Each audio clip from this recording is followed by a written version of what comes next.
it's very hard on your soul, if that makes sense, because it's a very lonely path. I think most people are probably not, caught for entrepreneurship in many ways. I Mm. learned this instinctively through language learning. Like I loved it so much, I just kept doing it and doing it and doing it. By the time I look back, I already spoke 11 languages. Like, what the hell? And I kind of ignored that, heuristic knowledge that I had going into business. The thing that keeps me going through this path, despite everything, is I don't see an alternative for myself. I've had multiple jobs in the past, and every time I've been super disappointed as to like the direction and the management from other people towards me.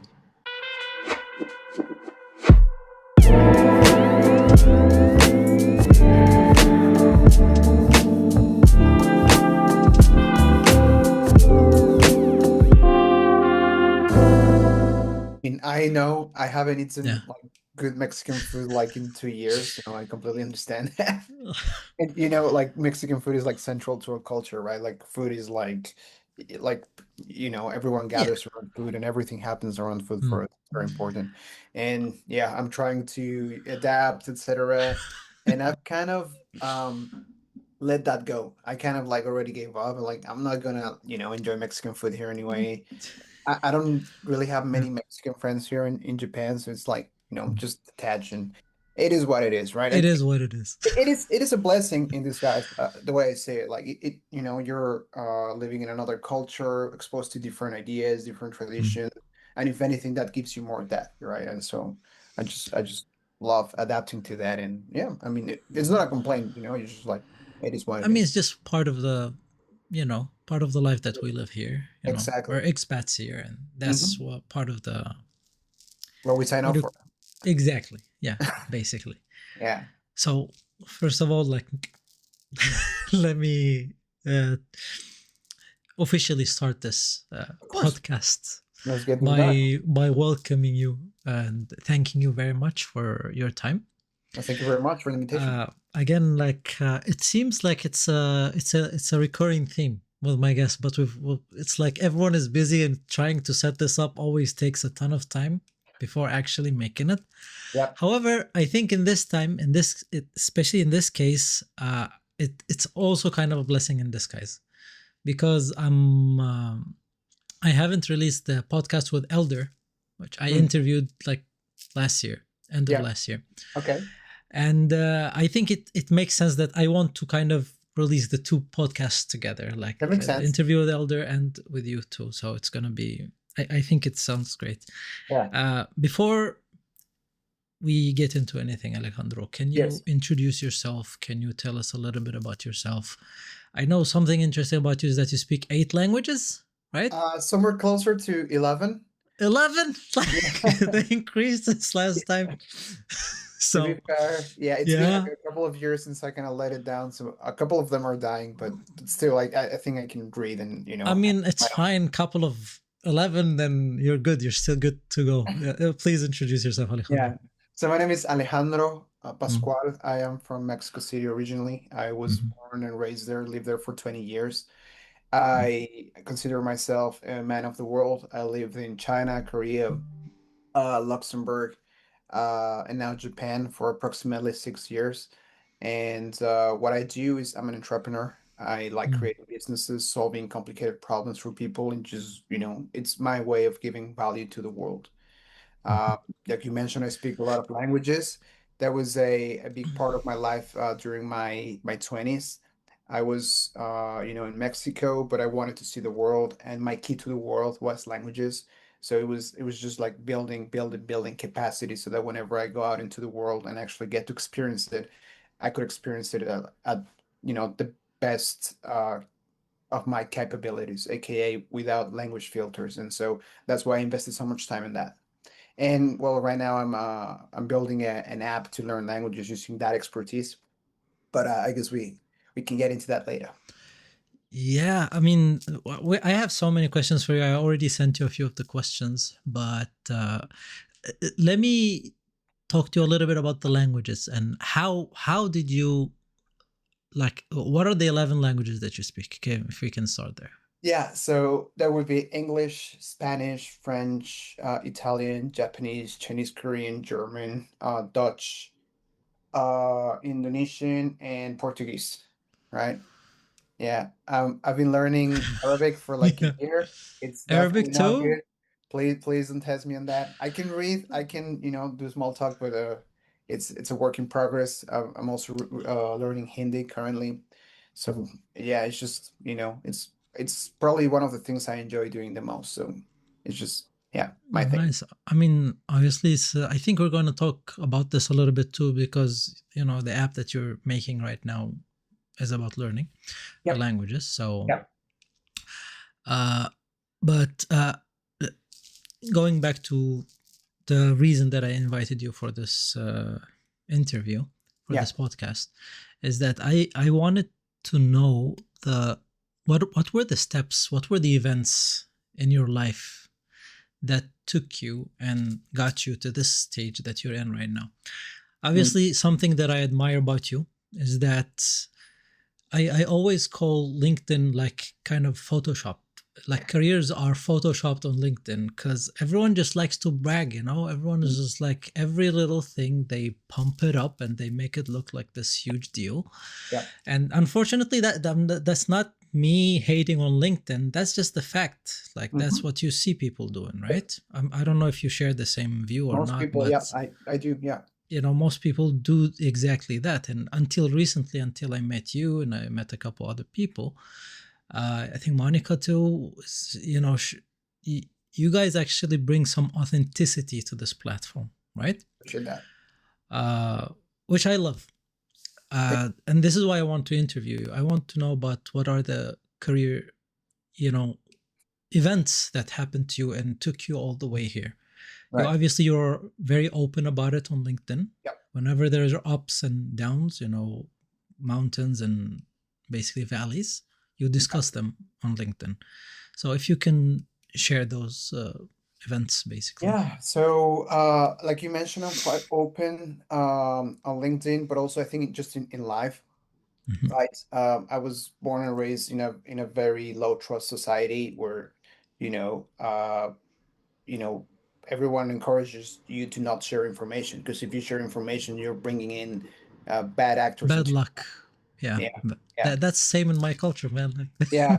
Up So until now, I keep hearing exactly, the same exactly. things. So what happened Yeah. with me is I had to rewire myself. Like coming to Japan.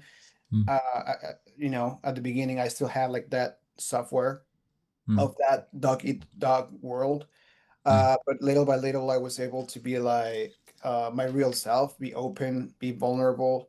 And so, I think being vulnerable is it's really hard. Honestly, it takes a lot of self-awareness.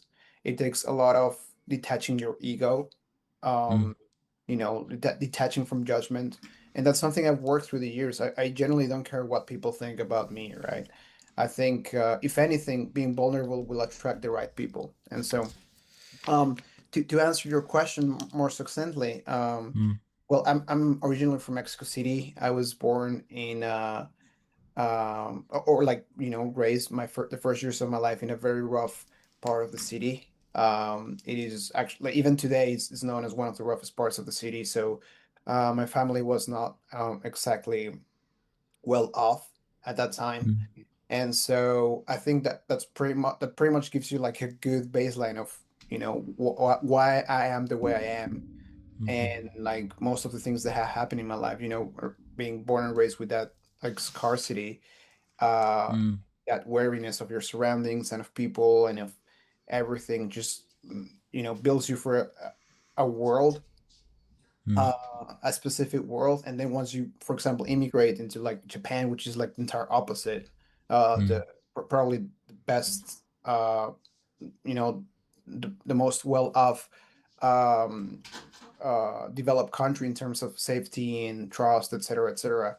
mhm, It makes it so that you come with a specific chip with a specific software, mm, and you have to like deconstruct that. But at the same time, it gives you a lot of tools to be able to come like be successful in this sort of environment, if that makes sense. And I don't think mm. the opposite is necessarily true. I see. Which part of Mexico did you say you were? Yeah, so for the first years of my life, I live in Iztapalapa. Right? Iztapalapa. Yeah, Okay. it's Okay. it's a bit of a rough place. It's one of the Mm. most unsafe neighborhoods in Mexico City, which is quite an Just accomplishment. just recently, there has been, I don't know, the cartel, I Yeah, guess, went. That's insane. Like, let yeah. me just start. Let me just start with, that's an army. That's not a cartel Oh anymore. That's yeah, an sure, army. for sure. I saw them, like, literally. They look like an army, like an organized army. Like, Yeah, they look better than the actual army. So I it's guess because so. I mean I don't want to get too much into that, but it's Yeah. pretty much because it's a Venn diagram that's almost a circle, right? The cartel and the army. But I mean, Yeah. it's That's a different podcast, I guess. yeah. Let's not get into that. But But yeah, I was very surprised, yeah, by the fact that, the yeah. place where I live is not necessarily that kind of place. Mm, Mexico City is like a bubble when it comes to that kind of cartel stuff. The rest of the mm, country is very dangerous in that sense, but in mm, Mexico City we have other kinds of dangers which are just pretty much fueled by poverty yeah. and like corruption and big metropolis Mm, third in the third world in a third world country kind of problems. So I it's see. kind of environment where I live around more than the cartels. Cartels, my family has extended family has had issues with that, but that's uh That's a different thing. yeah, difference. Okay. Yeah. Um, okay. I steered you a little bit off track because I I just love wanted it. to I know love the about sad that. missions. But I wanted to ask you, so there are questions that I already shared with you, Yeah. but just going back to the part where you said that being vulnerable actually attracts the right people. Yeah. That's a very difficult um, challenge to put yourself through. Being vulnerable actually, like you said, it attracts the right people, but obviously the wrong people will be there, Yeah. and they might take.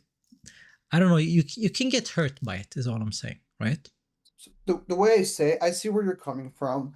The Mm, way I say it is by posturing and flexing on LinkedIn or whatever the hell you flex, you're mm, attracting more bad people, right? Because if you're talking about your Rolex or your fancy car, then you attract the kind of crowd you don't want to attract anyway. But if you mm. track if you talk about your vulnerabilities and how hard you have it, I think attracts just by default a different kind of crew. And just People who relate to you, right? people who relate to you in a way or who just yeah, I would say so. I think it Right? attracts people who relate to you. Okay. Since I started posting on LinkedIn consistently, Mm, I had a hospitalization. I started sharing everything about that journey, and since then mm, I've been approached by a lot of amazing people like you, mm, and that has opened the doors for so many connections that wouldn't otherwise happen. So I mm. am very bullish and very optimistic on just opening yourself up, right? I I mean, see. I'm speaking to be fair from maybe a bit of a place of privilege because I live in Japan, so I know like attention doesn't necessarily attract like like bad aura or anything. If I were to do this in Mexico, who knows? It would be probably sorry. I mean, honestly, I think we're quite fortunate in here is that, first of all, the international community over here, even though we think we are a large community, that it's, you know, I think it's very easy to connect two people that really completely don't know each other, and then you eventually know, oh, this guy knows this guy, and then Yeah. it's a very small community if you really come to think of it. Yeah, it's like one And degree of separation only. basically, so they say like you can connect any two people in the world through three connections, right? Have you Yeah. heard this theory? Yep, yep, yep. In Tokyo, it's one. Yeah, one. Like in Japan, it's, like Exactly. that's it. Okay, so thank you very much for sharing the that part. Talking about your career and what got you here, right? Mm. You said like right now you're developing a software, so you're obviously a software engineer. Actually, no. I mean, Oh, not traditionally, at least. I'm self-taught. I don't have Okay. a computer science degree, but I've been messing with AI for 3 years. Enough that I understand, backend development, Mm, front-end development, and I'm mm. pretty much comfortable with, most of the things related to development.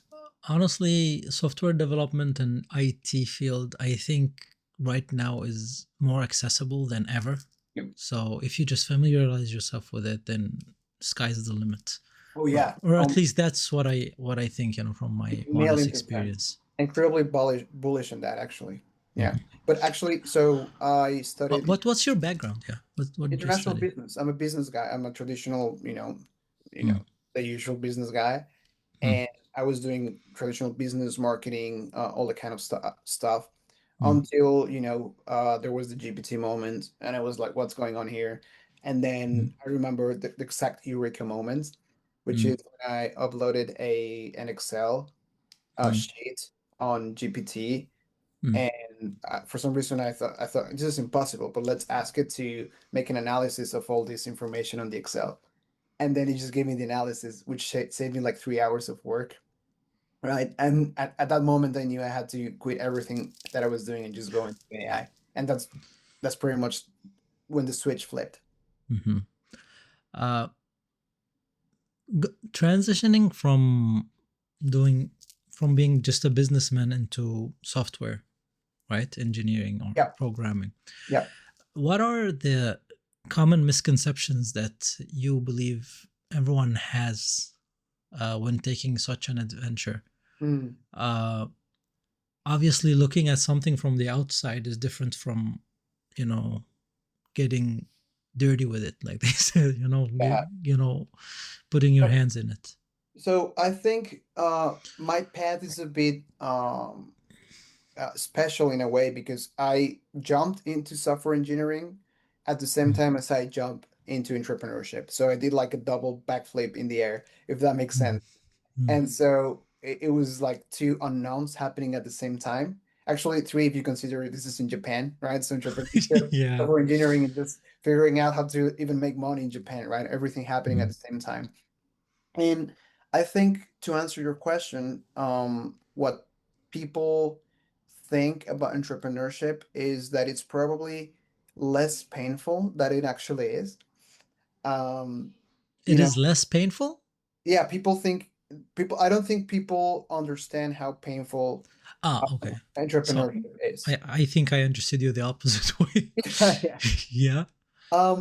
Because I talk about entrepreneurship with people who have never given a hand to it, Mm, and the overall read is like, oh yeah, like if you just like do something for like 1 year, 2 years, eventually you crack it, and yeah, it's hard, but like like eventually it's worth it because like you find gold at the end of the rainbow, and everything is like you know, rainbows and butterflies pretty much from then on.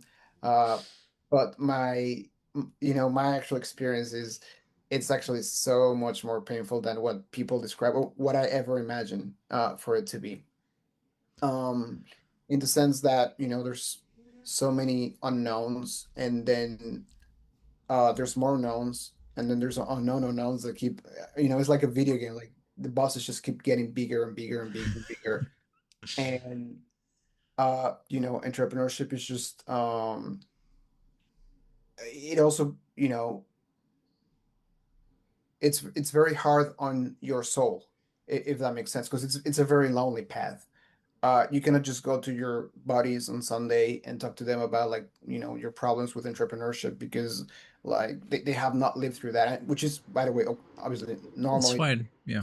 but you don't have it's a very lonely road because your usual friends, they have a different mindset towards like this kind of stuff, and then Mm, the people who have the same mindset as you, they're not approachable to you immediately because obviously they've gone through like they live in like a different world, right? And mhm. so it's also a very lonely path. And the other thing with entrepreneurship is that you have to look at yourself in the mirror every day and see all of your shortcomings, and like you Mm. have to face them, because if you're not making money, if you're not making getting users, if you're not retaining people, that means you're not as good as you think you are, and you have to be okay with that every single day of your life moving forward. And so it doesn't get better. And yeah, that's pretty much like the three things that make Mm. entrepreneurship so hard. I think most people don't think about those traditional when they think about entrepreneurship, or not at that level. This is a very bleak picture that you just painted. To be honest, It it's is. truth. It is. However, there's truth in it. Like obviously, it's all based on your experience, and this is why like I appreciate you so much for sharing this information. Thank you. Uh, what's the upside though? What is the thing that drives you to keep moving in this path? So the thing that keeps me going through this path despite everything is I don't see an alternative for myself. So the way I'm wired, I cannot work at a usual 9 to 5, right? Because I don't trust people, like my hypothetical manager to make the right calls for me, right? I've had multiple jobs in the past, and every time I've been super disappointed as to like the direction and the management from other people towards me. To be very frank with you, I feel like so most of the managers that I had were simply not very smart, not very intelligent. And to myself, I thought like, why am I, like going through all this, hardship for this person who doesn't even have a clear vision, or like even if they have clear vision, they don't know how to get there. And so for me, it's just like I rather bet on myself, if that makes sense. As long as much as it sounds like I'm, like too confident, etc. I'd rather just bet on myself because you only have one life. And I mean, again, this is my wiring and the way I see the world. So this doesn't apply to everyone by all means. I think most people are probably not, cut for entrepreneurship in many ways. But for me, what keeps me going is it's again a little bit of a bleak picture, but there's no other choice for me, if that makes sense. But if you talk about upsides, like what's actually nice about not everything is just bad. Mm, Upsides is the flexibility, right? Like if you don't like, working with someone, aka like in your organization, then you can have a very honest conversation with them and be like, hey, this is not working for you, for us, and we can, move on. Or mm, the same can happen with a customer, right? Like you customers are like your bosses, but like you can choose your customers, and so you can have candid conversations with people across the board, right? And you mhm, can do that because you're like the shot caller, if that makes sense to you. So mm, yeah, that's probably one of the best things for me. mm. Honestly, you said it rather better on myself, which makes a lot of sense. Yeah, Like, why the hell not, right? If I'm gonna bet on someone, and I heard your story from Elder also, yeah, your previous partner, yeah. uh, Previous co-founder. co-founder, Yeah. not partner. Okay, partner might be understood completely It's a wrong, which is broader no, it's definition. co-founder. Okay, yeah, it's you both have had some very difficult times, Of and course. even though you've been working for a startup, quote Yeah. unquote, uh, and that's why it really makes so much sense to actually, if I'm going to suffer anyways, right, then I'd rather do it on my own terms, Yep. right? Million That. percent. Mhm, I think, yeah, we both arrived at that conclusion when we were working together.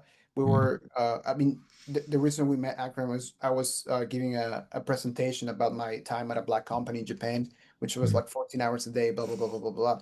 And I'm like, I'm sacrificing my entire like life for this, group of people who are like just, very not nice to people. And mhm. so, like, might as well use that. Like, I know my limits now. I've touched like rock bottom.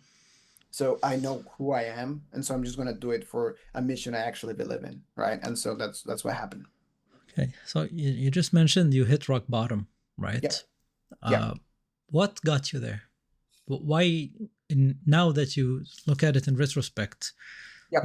what could have been avoided in order for you not to reach rock bottom? Or do you think it's part of the journey? It's necessary to reach rock bottom because then you know that it's only I, the way up. I had to reach rock bottom. Like there Mm. was no way to avoid it, and I wouldn't want to have avoided it because that would have postponed the problem, or like postponed the breakthrough that I had, right? So Can you talk us through it, yeah, please? so there's a quote I heard recently, which is, your spirits can grow so fast that your body uh cannot keep up, right? And Hmm. so for me, working at that, terrible place made it so that my spirit evolved. My spirit went to rock bottom and then bounced back up super high, Mm.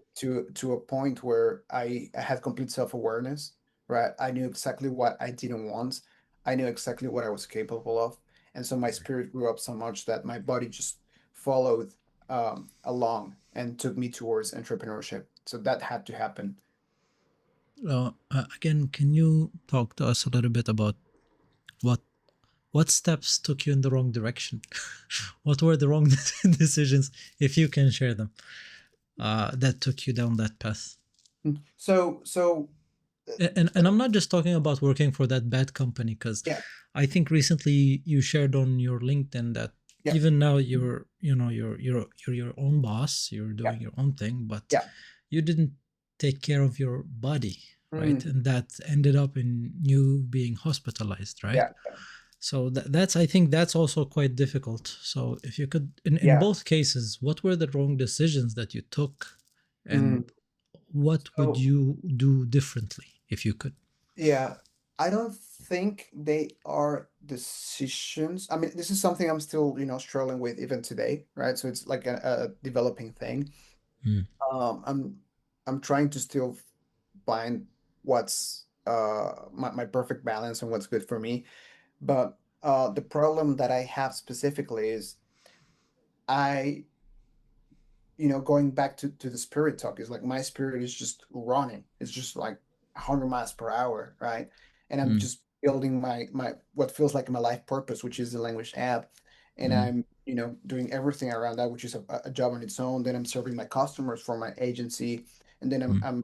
I'm managing my team, and then I have, a lot of admins. I have so many things to do, right?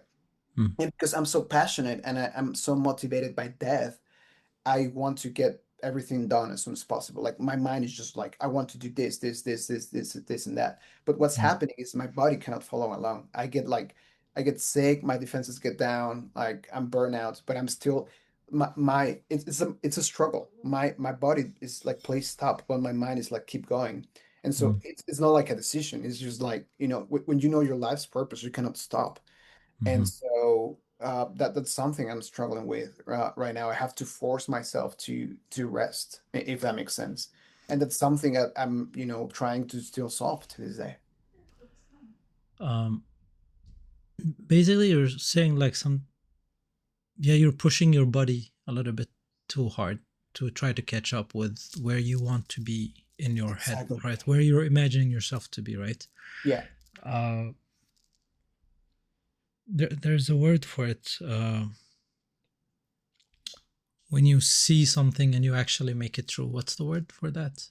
Or you see something you want like accomplish or like, Yeah, like when you envision yourself, yeah. like for example, like I'm going to be a millionaire, and then you actually become a millionaire. Yeah, you have an objective and Dude, I freaking forgot the word, man. My English is really falling yeah. apart. Anyways, but yeah, like there are sacrifices that one has to have, and in your case, I think that's health. Let's say, right? Yeah. And it sounds weird to say, but it's not Mm. a sacrifice that I want to make. If Mm. I if I could, I would just stop and have a break and Mm. this probably comes across super weird, but I just really cannot stop, and that's something that's I'm struggling with right now. Yeah, I mean, we always have to make sacrifices if you want to make your vision a reality, right? yeah, Uh, Sacrifices come in different shapes and Yeah, forms. Sometimes you sure. sacrifice money, sometimes family, Yeah, sometimes health, sometimes sometimes time, all of the above. Yeah, and sometimes all of the above, right? yeah. For you, if you could choose one, and I think you already chose health, right? But if you could, give me a second. Mm. To be to Yeah, If you could choose one, which one would you choose? to sacrifice. I mean, this is an easy answer because I already sacrificed a few things, right? I already Mm. sacrificed a lot of friendships, to be honest with you, to be Mm-hmm. like, really open with you. Um, when you grow up, both in terms of age and in terms of like as a person, you realize that most people are not meant to be in your life anyway, and like you're gonna break apart anyway. um, you might as well just take the conscious choice to stop a friendship that is drifting apart anyway. And the, Mm. the way I say it sounds a bit cold, but as life goes through, you only have somewhat, limited time. So you have to. It's like clothes, right? Mm. You rather wear like five good, shirts instead of having like 100 shirts that are bad quality, right? It's almost the same principle. And Mm. so I already sacrificed friendship. I already sacrificed time with my family by being in Japan by default. I sacrifice a lot of leisure. Honestly, I don't watch movies. I don't watch Netflix. I don't have entertainment time. So those are the examples of the sacrifices that I've made. I see. Uh, how do you? So you don't have time for yourself. You don't have.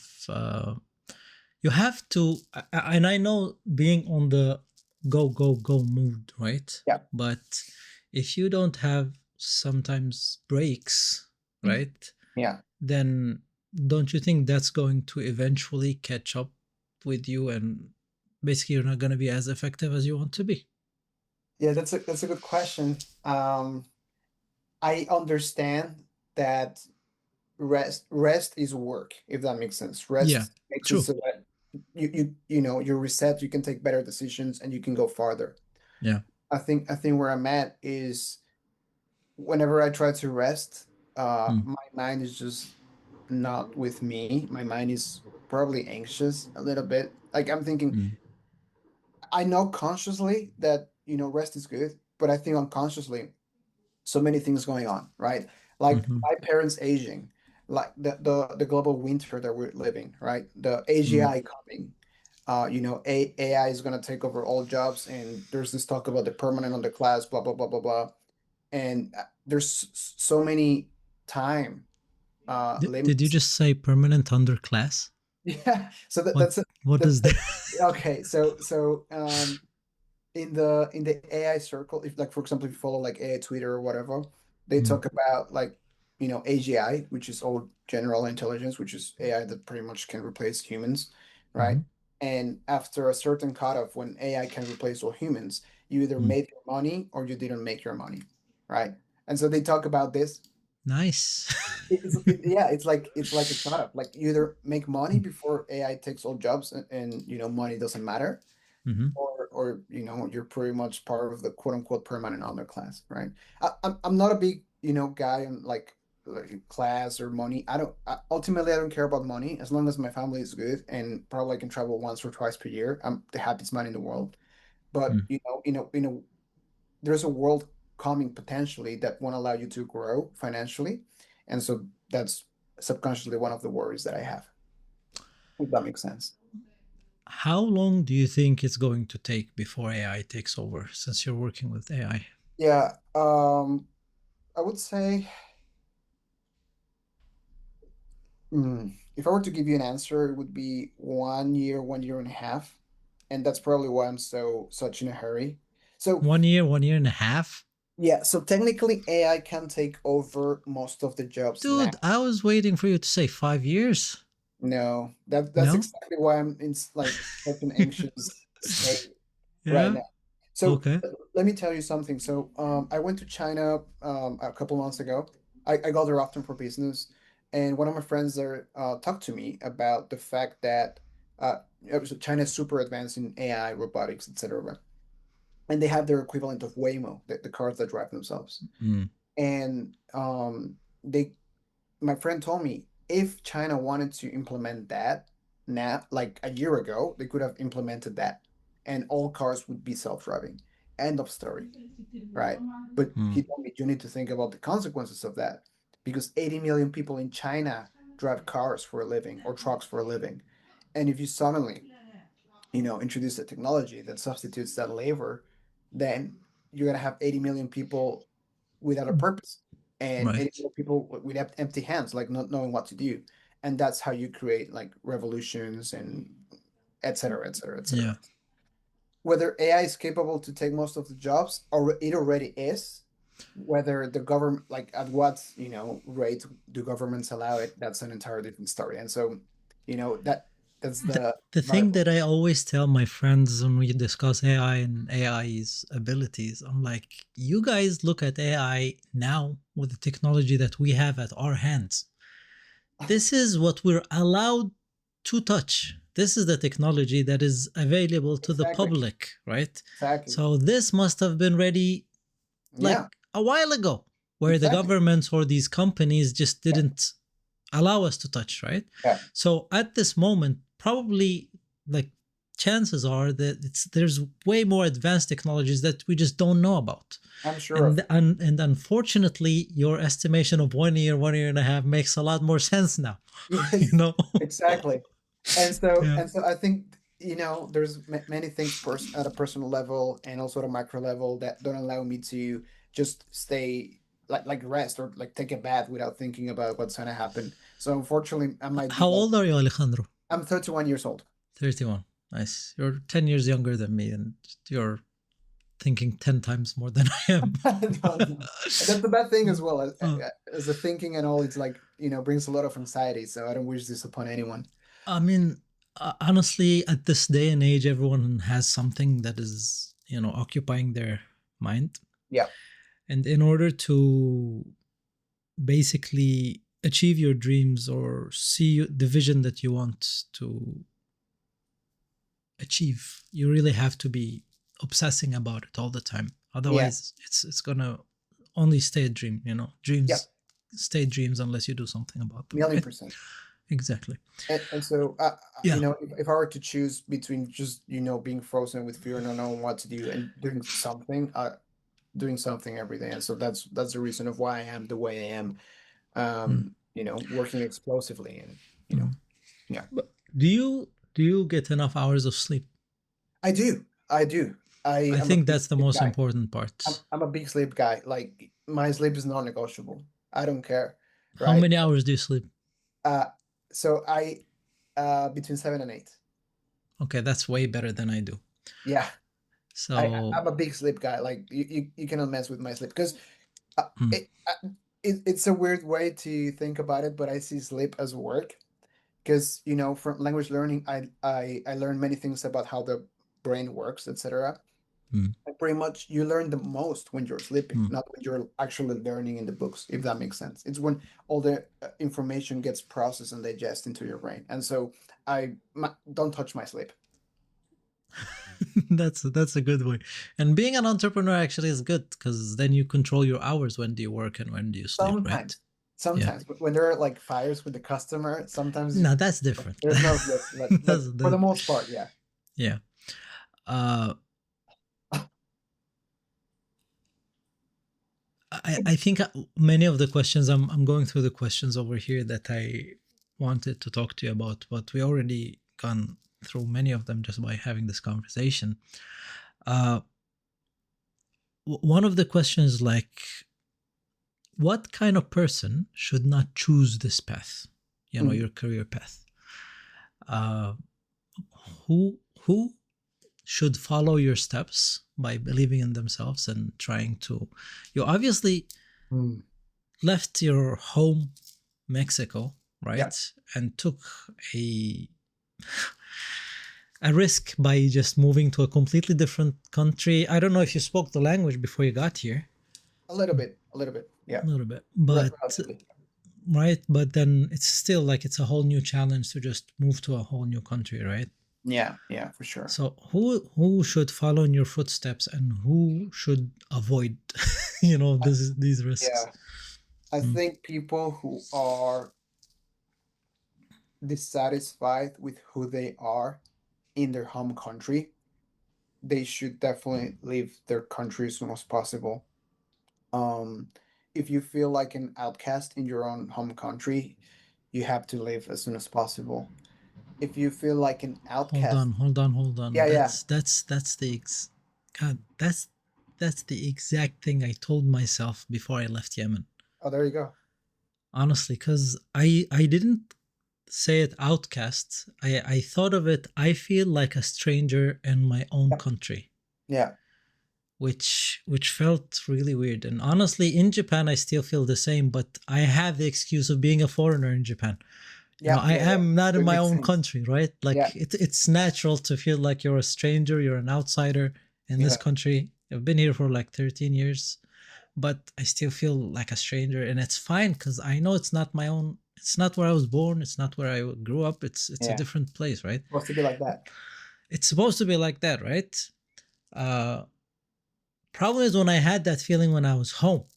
That really bothered me, you know. Yeah. So And so, I'm sorry for interrupting you, of but course, that was right on point. That was exactly what was going on in my head. and Like, there's something I like to say a lot, which is the more windows you can go into, aka how many cultures you can tap on, like languages you can speak, the less people can follow you through them, right? So it becomes very lonely. mm, And so I think to be very vulnerable with you, I think I'm a very lonely person in terms of like socially and professionally. Like the paths that I've chosen are like 0.0001%, right? No, mm, no one is gonna like, I mean, I've met people who, are very similar to me in some aspects, right? Like mm, being very international minded. I have people who are similar to me in, professional aspects, being like entrepreneurs in a foreign country and in many ways, but it's by definition, statistically, it's super hard to find people like me, right? And that is mm. okay, right? I've made peace with the loneliness, and so like I've decided to just tap into it and use it, like weaponize it, canalize it for good, if that makes sense to you. We'll see. And so, to Mm, answer your question very succinctly, if you feel like lonely or like an outcast in whatever it is in your life, mm. just take the jump. You probably are an outcast for a reason, if that makes sense. I remember I saw something on Instagram, I think, and sometimes these posts, really hit home with you. They touch on a nerve. And they said, if you're not happy where you are, move. You're not a tree. Exactly. It makes so much sense, right? I Exactly. know it's easier said than done, Mm. but it is true. Like, if you're not happy with your current situation, like, you're not, you're a human being. You can move, you can change your reality, right? And, Just, and I think you hit the mark there like perfectly, because the way I see entrepreneurship is mm, you are, as an entrepreneur, you are someone who can bend reality, right? You can allocate resources in a way that you change what happens. um this is something that famously Steve Jobs said, that or I think it was him or some other big entrepreneur, is like he realized that he can just bend reality and you can just keep doing it and keep doing it and keep doing it. And I think that power is absolutely worth all of the pain, if that makes sense. Being able to help bending people reality explain. is a very interesting expression to use. Yep. But Because but yeah, yeah, it's like it's manifest, manifest. manifest is okay. Manifest is what you were trying. Manifest. That Yeah. that's the word, right? Yeah. If you really believe in what you want to do, if you have the vision for it, Yeah. then you will find ways to make it happen, Million right? percent. So it may seem impossible, but if you really want it that hard, if you really Mm. want it that much, you're Yep. going to find ways to Yep. make it happen. I know it sounds very weird to say it Yeah. this way, but I think you're an entrepreneur, and So you, if you I know were what you're to saying. distill that into a logical explanation, is it simply boils down to compounding, right? If you care about a problem so much that you're willing to sacrifice everything for it, you're gonna keep doing it. right? And you're gonna do it for an extended period of time, and you're gonna find everything that makes solving the problem hard, and you're gonna understand it better. And it's like a snowball. It just keeps growing and growing and growing. You just keep going, and if you don't quit, eventually you have all of the knowledge in your power, all of the network resources in order to solve that problem. And so people call it manifesting, which, I mean, for lack of a better word, I just think it's just the compounding. Compound. Uh, what advice that people uh, think are in this entrepreneur circle Yep. give other people Yep. and you think is dishonest? So you hear it and you're like, Yeah. no.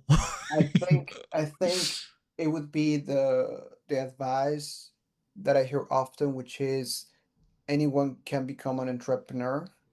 And sometimes even I've heard everyone should become an entrepreneur. I don't think I don't That's the think case. that's honest, because Hmm. you have to put your body and mind through so much.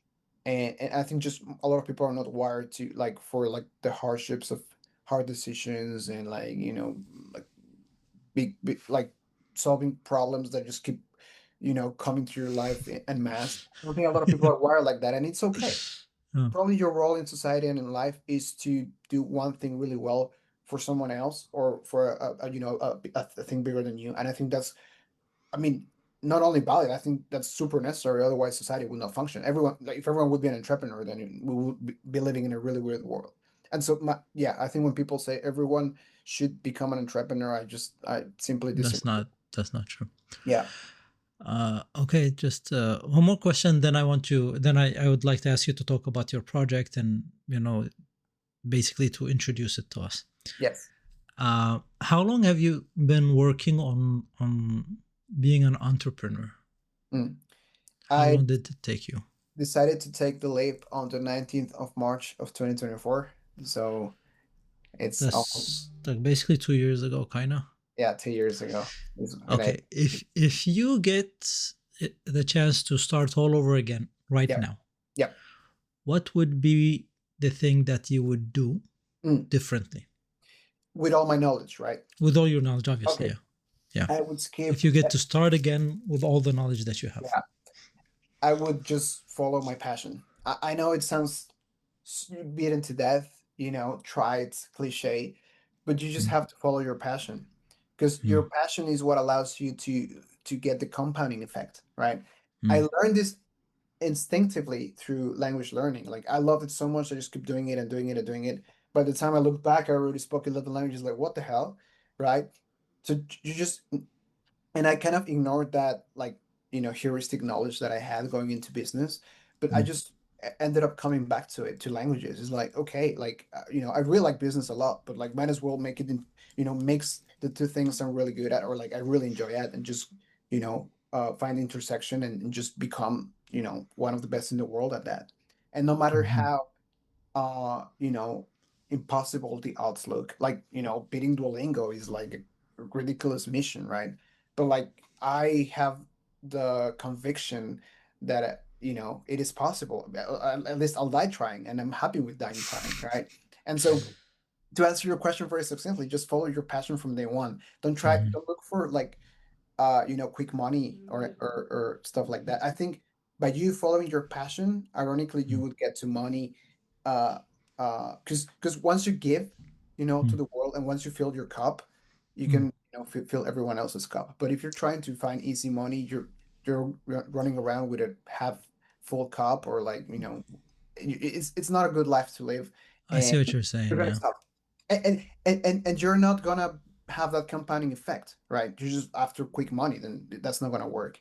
And Mm. so, what I did, quote unquote, wrong, or what I learned is, uh I just need to do what I love doing, and good things will come. That's it. Nice. Nice.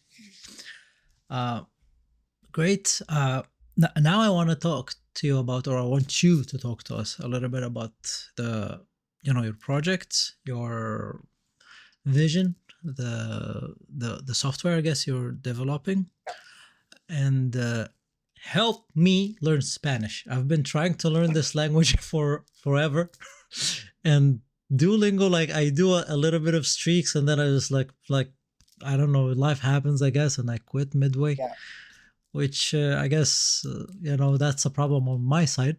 yeah, But yeah, help me learn Spanish, I guess. 1,000,000%. I mean, I'll give Yeah. you a pro membership. That's absolutely no problem. It's on me, no Oh, worries. really? Yeah, Thank of you, course, man. obviously.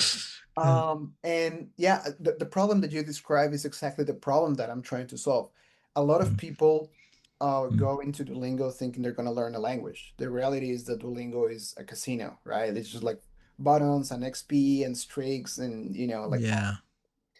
it's like a lot of fanfare for like minimal language learning. Mm, And people, I think what my app does is it serves people who are different from the people who are in Duolingo anyway.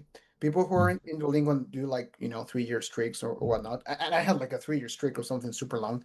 Or people who are optimizing for points and endorphins and just feeling good about themselves.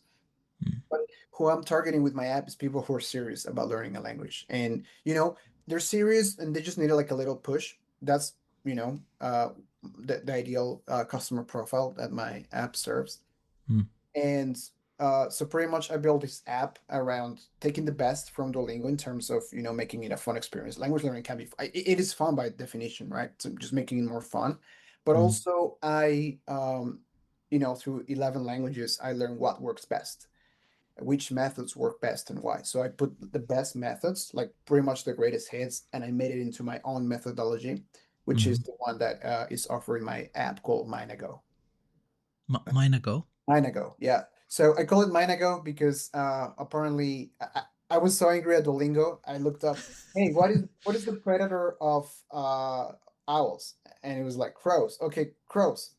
Okay, but that's probably too emo. So let's You're just literally dissing Duolingo. yeah. So Yeah. yeah, so a lot of like successful apps and a lot of great disruption came from disliking the establishment so intensively that motivated them. And so I see myself a little bit like that. Mm, The Duolingo owner only talks about machine learning and gamification and optimization and revenue, and he never talks about languages. Like he doesn't even learn languages himself, right? So it's a bit like disingenuous. really? Yeah, yeah, yeah. I mean, he's not even into languages, so it's like I don't understand it. Yeah, it's Um, exactly, exactly. So imagine you go to a doctor, and mm, the doctor talks to you not about medicines, not doesn't talk to you about like how to cure you. It just talks about how to get more customers. It's mm, like I would not want to go to that doctor, right? And mm. so what my app is trying to do is to solve that problem by combining the best methodologies in the world and making it fun and pretty much um, yeah, taking you from zero to hero. Very comprehensive. Nice, Yeah. nice, nice. And so your app, is it already in the market right now? So my app is on the web. Mm-hmm. We have a closed beta right now. We have a Mm-hmm. wait list. So we're taking people from the wait list and having them join as beta testers. I'm thinking of releasing the open beta in a week, actually. In a So, week. so for context, I started this app 3 weeks ago, Okay. and I already, went super, super, super, super, super hard, and I think it's ready for like the minimum viable product. I think it's ready to see the light of day. So Which languages are available on this uh, app? I want to start with actually Arabic is going to be a founding language. Yeah, Really? yeah, yeah, yeah, yeah, Man, yeah. Arabic is a tough language. How did you It, choose that one? uh, Why? Why did you um, choose one of the toughest languages to because I choose? have skin in the game. I'm learning Arabic, so I need it for Okay. myself. So if Which that makes sense. which which dialect are you learning, Al or Fusha for the Al time being. Fusha? Yeah, Dude, but I don't even speak Fusha very well. I know my Arab. well, I don't either, but like the app Yeah. helps me a lot with AI. Mm, There's a lot of guardrails and stuff to yeah. make it teach properly, and I'm trying to make it so that it can teach dialects as well. But I'm taking Mm. it step by step on that.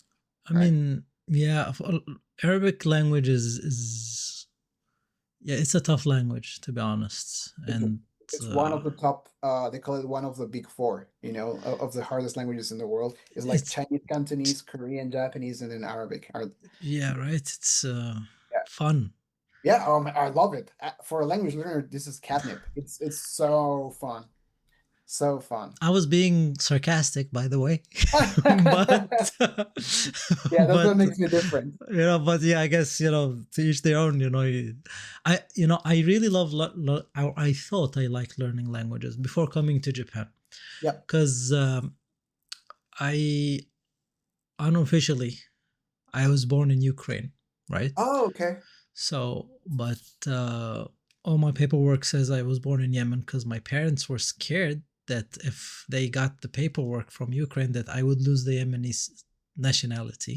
Yeah. For some reason, I don't know why did they do that, but anyways, now all my paperwork says I was born in Yemen, Okay. and but yeah, I spoke Ukrainian, I guess, and Okay. then when they went to study their masters, they went to Bulgaria, so I spoke Bulgarian also, which is close to Ukrainian, Yeah. and I spoke English as a kid. I spoke Arabic.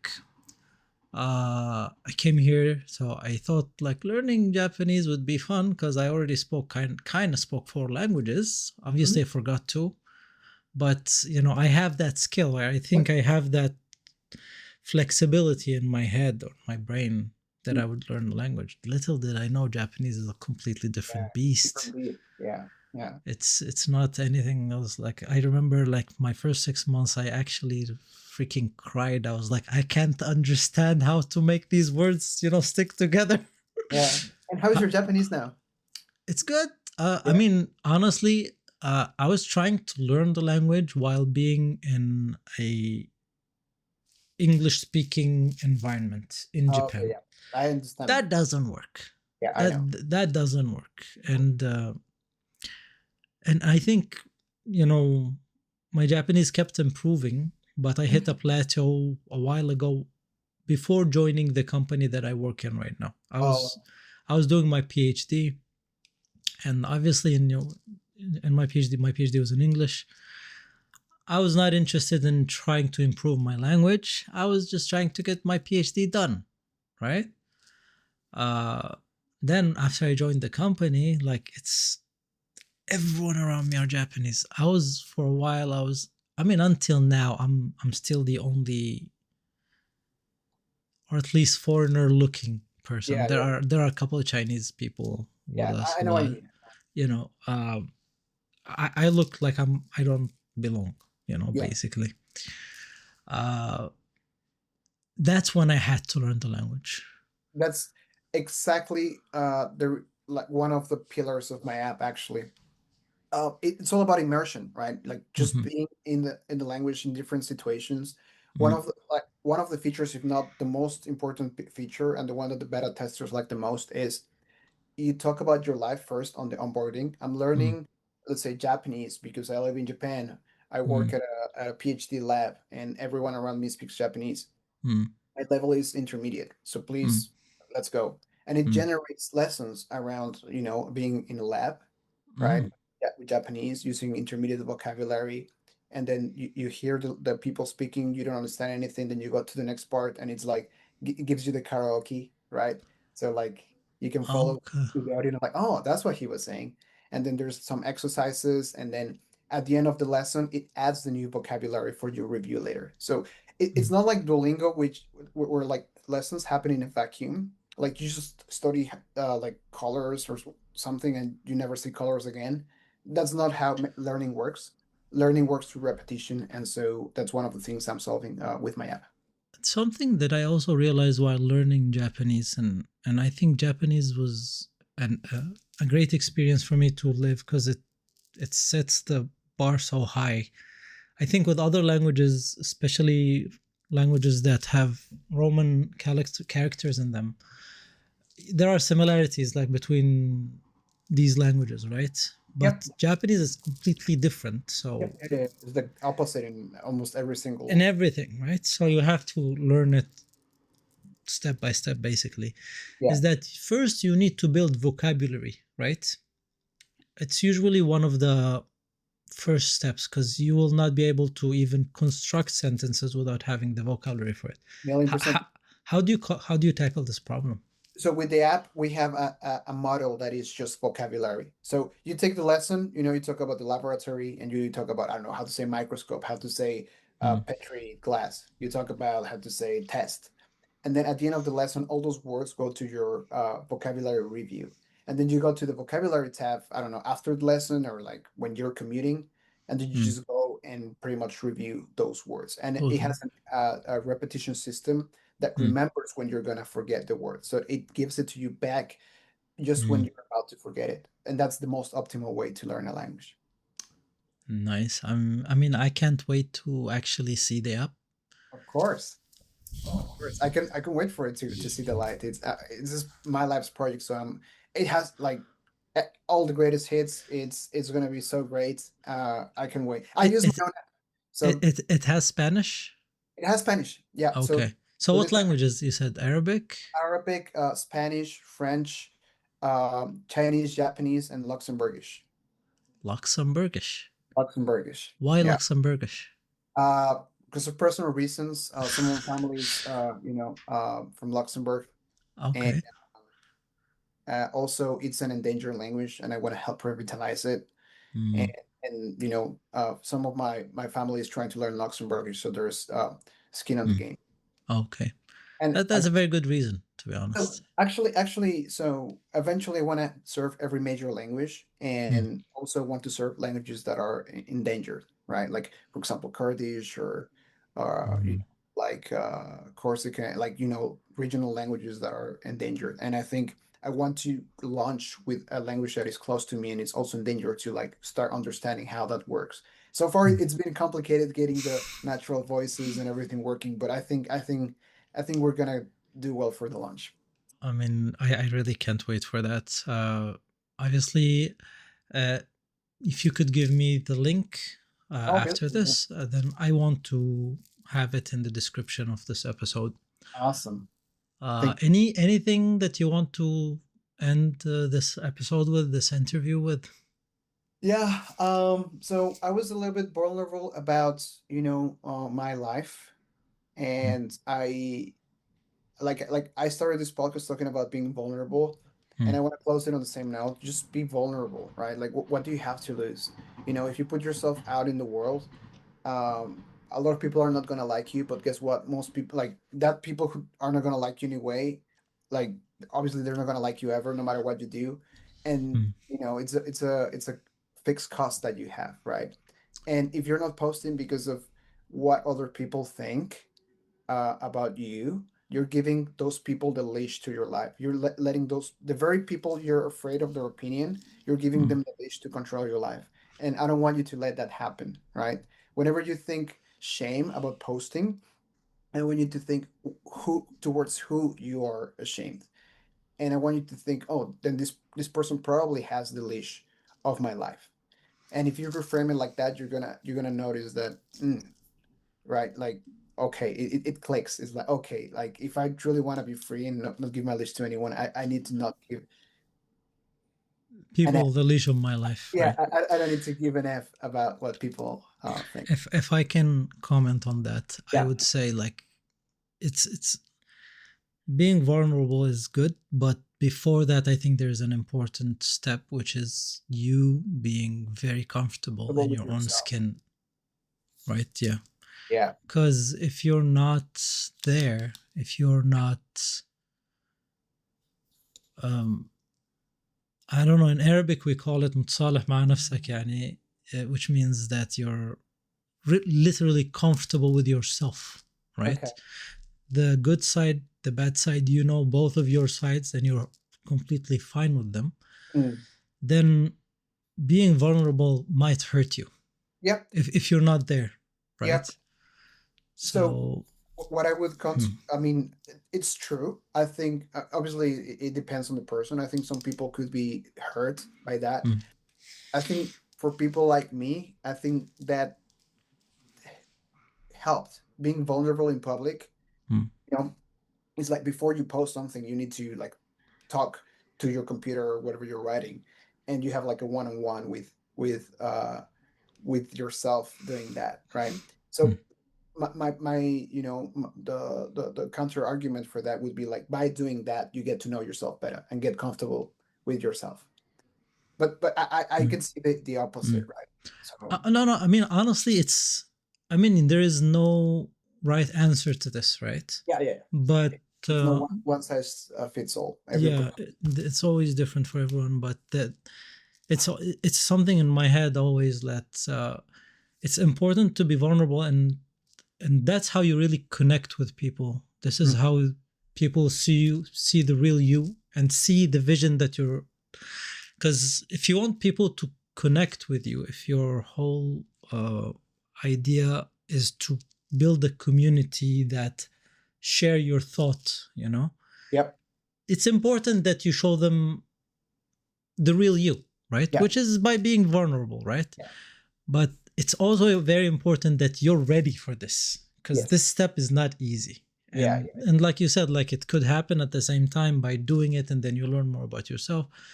But on, like, for example, for myself, right, I tried being vulnerable and it kind of hurt. Mm. Hmm. And but again, you learn through. It's basically what you said, you learn. And then I think I'm at the stage, at my point, I'm at a point in my life right now where I'm very comfortable with myself. I'm fine with Awesome. being vulnerable. I love to hear It's that. it's like something that you have to keep in mind. So don't just jump in there trying to be vulnerable without thinking that there will be consequences. There will be some people that just might mess with you just for the fun of it, I guess. Yeah, yeah, yeah, that's fair. Well, Right? there's many ways to get to know yourself before the jump. One of them is to Mm. do the jump, but there are many other ways to do it. Yeah, I guess my perspective. true. Well, thank you very much, Alejandro. This has been a very fun conversation. I don't know how long have we been recording, but I lost track of time, which is a really good sign. this is a great thing. I love it when I lose track of time. To be honest, that just Yeah, means that this went well. you know? awesome. Yeah. I wish we could keep talking. Maybe we can catch up some other time. I mean, I obviously, talking with you. we only met once, right? Yeah, So I would really hope that we could meet again. yeah. Just this is called Thoughts Over Coffee, and I've been having my coffee for a little bit. You, do you have your coffee? I don't drink coffee. You don't drink coffee? No, no, I quit it while I Why? was working at that one bad place because I almost got a heart attack once. And since then, I'm clean. 3 years. I drink decaf coffee Oh, okay. because you remember the event that we attended, like oh my god, I always forget the name. Take failure Tokyo fail club. Tokyo Fella Club. Yeah. Tokyo Fail Club, right? uh I always try. I remember the previous one, Fuck Up Nights, and I'm like, no, Oh, it's yeah. not, it's not that one still. It's Tokyo Fail Club. After that, I had some health issues, Oh, is and that right? yeah, and it was the same, like heart stuff. So now I avoid Page 2. Oh, there you go. caffeine completely. Very So I good. just have decaffeine coffee. Anyways, Alejandro, thank you very much, and you know, thank you very much for this, and let's catch up soon.